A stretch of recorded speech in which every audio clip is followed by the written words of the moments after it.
ठाणेकरांना टोलचा आणखी भुर्दंड. वित्त विभागाच्या आक्षेपानंतर 40,000 कोटींच्या प्रकल्पांना मंजुरी. लाडकी बहीणमुळे अन्न अनुदानांवर परिणाम.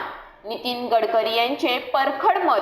तर मिठागरांच्या जागेवर धारावी प्रकल्पग्रस्त 256 एकर जमिनीवर पुनर्वसनासाठी इमारती बांधण्यास मंत्रिमंडळाची मंजुरी. तर मावळमध्ये भाजपाकडून राष्ट्रवादी काँग्रेस विरुद्ध छुपा प्रचार. आमदार सुनील शेळके यांच्यासाठी गोळीबाराचा मुद्दा अडचणीचा. हडपसर भागात टोळक्याकडून वाहनांची तोडफोड. शहरात दहशत माजवण्याचे सत्र कायम. अमित शहा मुंबई दौऱ्यावर. जागा वाटपाबाबत मुख्यमंत्री दोन्ही उपमुख्यमंत्र्यांसोबत महत्त्वाची बैठक.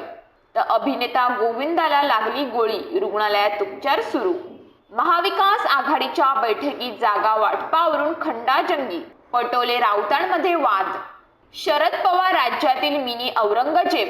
गोपीचंद पडळकर यांची जहरी टीका. राज्यातील सध्याचे सरकार हे बैलपुत्र, त्यांची बुद्धीही बैलाचीच. गोमातेबाबतच्या शासन निर्णयावरून संजय राऊतांची टीका.